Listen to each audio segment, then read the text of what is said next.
วันนี้มังเตอร์มาทำอะไรครับอันนี้มาดูปลาทองครับมาดูปลาคลองที่ไหนครับนี่นครสวรรค์ครับนครสวรรค์เกาะยวนเกาะยวนครับ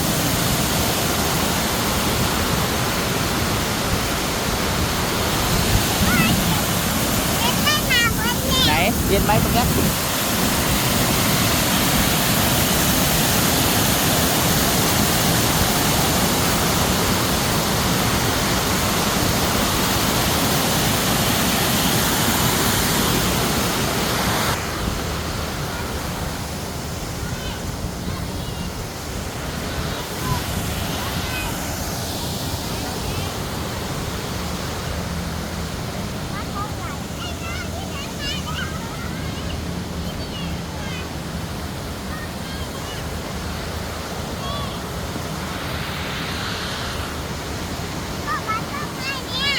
โอ้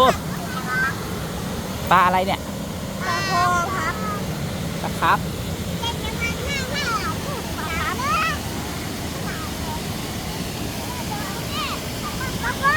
ครับถ้ามันเป็นปลาก้องอ่ะถ้าเราพูดไปจับก็ที่เหลือนู้นแล้วก็จับบ้า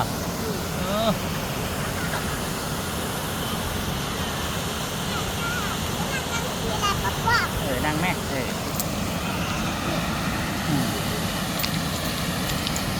เยอะปะหลายปะว้าว